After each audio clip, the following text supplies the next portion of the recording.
নমস্কার ছাত্রছাত্রীরা, আশা করি তোমার সবাই খুব ভালো আছো। তো ক্লাস 9-এর ভূগোলের যে দ্বিতীয় পর্যায়ক্রমিক পরীক্ষা হতে চলেছে, সেখান থেকে আমরা পশ্চিমবঙ্গ অধ্যায়ের যে প্রাকৃতিক পরিবেশ টপিকটা আছে, এখান থেকে অতি গুরুত্বপূর্ণ 2 নম্বর এবং 5 নম্বরের প্রশ্নগুলো আলোচনা করব এবং যার উত্তরগুলো তোমরা স্ক্রিনে দেখতে পাবে। তো যে প্রশ্নগুলো অতি গুরুত্বপূর্ণ সেগুলো বলে দেবো। এই কটা প্রশ্ন করে গেলে এর বাইরে করার দরকার নেই আশা করি। তো এই কটা প্রশ্ন খুব ভালোভাবে মনোযোগ দিয়ে দেখো। তার সঙ্গে তোমরা যারা আমাদের এই নোটস বা পিডিএফ কিনতে চাও, আমাদের সঙ্গে যোগাযোগ করতে পারো। তো চলো, প্রথম প্রশ্ন নিয়েছি প্রাকৃতিক পরিবেশ থেকে, তাল কাকে বলে উদাহরণ দাও। দিয়ারা কি উদাহরণ দাও। পরের প্রশ্ন, বরিন্থ বা বরেন্দ্রভূমি বলতে কী বোঝো। পশ্চিমবঙ্গের ভূপ্রকৃতির প্রধান বৈশিষ্ট্য কী। আচ্ছা, মোনাডনক বা ডুংরি কী। পরের প্রশ্ন, সিঙ্গালীলা ষোড়শীলা দুটি বৈশিষ্ট্য লেখো। তাল ও দিয়ারের মধ্যে পার্থক্য। আচ্ছা, তোমাদের বলে রাখি, এগুলো কিন্তু সব টেক্সট বই ভিত্তিক উত্তর, কোনো সহায়িকা থেকে কপি পেস্ট নেই। তো ভালো করে মনোযোগ দিয়ে এটা ভালো করে দেখো, উত্তরগুলো সোজা সিম্পলভাবে লেখা আছে। আচ্ছা, ডুয়ার্স ও তরাই অঞ্চলের অবস্থান ও বৈশিষ্ট্য লেখো। ভালো প্রশ্ন। বৈশিষ্ট্য আমি 3টে করে দিয়েছি, 3টে করে দিলেই ইনাফ। আচ্ছা, গঙ্গা ব্রহ্মপুত্র দোয়াব অঞ্চল এর টিকা বা অবস্থান ভূপ্রকৃতিক বৈশিষ্ট্য, এটাও ভালো প্রশ্ন।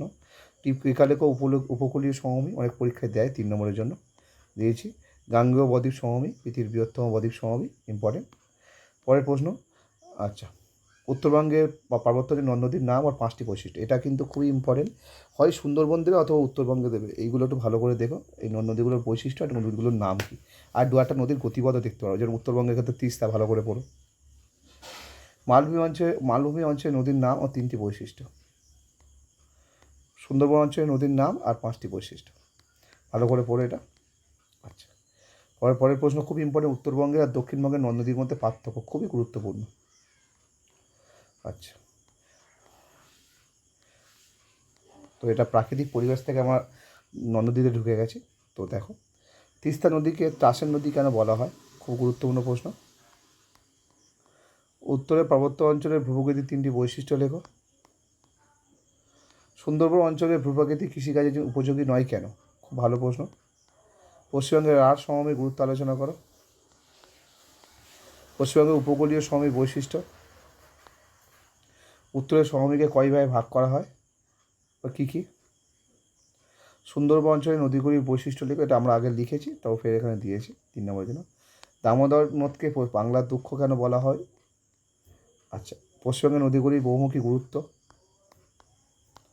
তো এই ছিল 2-3 নম্বরের প্রশ্ন। এবার আসি 5 নম্বরের প্রথম সবচেয়ে গুরুত্বপূর্ণ প্রশ্ন এই অধ্যায়ের। সেটা হলো পশ্চিমবঙ্গের ভূপ্রকৃতিকে কয় ভাগে ভাগ করা যায় এবং যে কোনো এক প্রকার নিয়ে বিস্তারিতভাবে আলোচনা করো।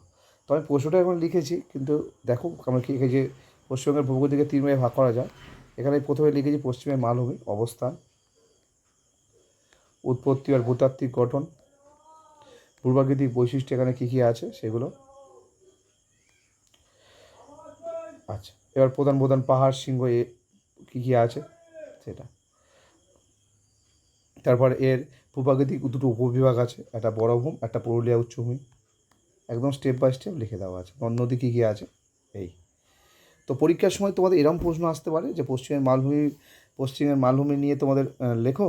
আর এছাড়া তুমি প্রশ্ন আসতে পারে যে যে কোনো একটি বিভাগ নিয়ে ব্যাখ্যা করো। তো সেক্ষেত্রে তোমরা পশ্চিমের মালভূমি চাইলে পশ্চিমের মালভূমি মুখস্থ করতে পারো, অথবা উত্তরের পার্বত্য অঞ্চল চাইলে উত্তর পার্বত্য অঞ্চল, অথবা সমভূমি অঞ্চল চাইলে সমভূমি অঞ্চল, তোমাদের যেটা সুবিধা হয় সেটা তোমরা মুখস্থ করতে পারো।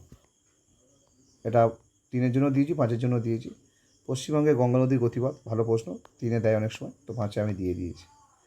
তো এই ছিল এই অধ্যায়ে প্রাকৃতিক পরিবেশের নদ নদী অঞ্চলের অতি গুরুত্বপূর্ণ 2 আর 3 নম্বর প্রশ্ন, যেগুলো তোমাদের করে যাওয়া অবশ্যই দরকার।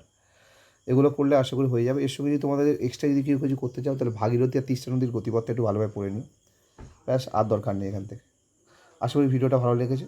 ভিডিও যদি ভালো লাগে ভিডিওটা লাইক ও শেয়ার করো। আচ্ছা, নতুন চ্যানেলটা ফলো ও সাবস্ক্রাইব করে রাখো। আর যারা যারা নোটস কিনতে চাও, আমাদের ফেসবুক পেজে নোটসের ফোন নম্বর দেওয়া আছে, মানে হোয়াটসঅ্যাপ নম্বর দেওয়া আছে, সেখান থেকে যোগাযোগ করতে পারো।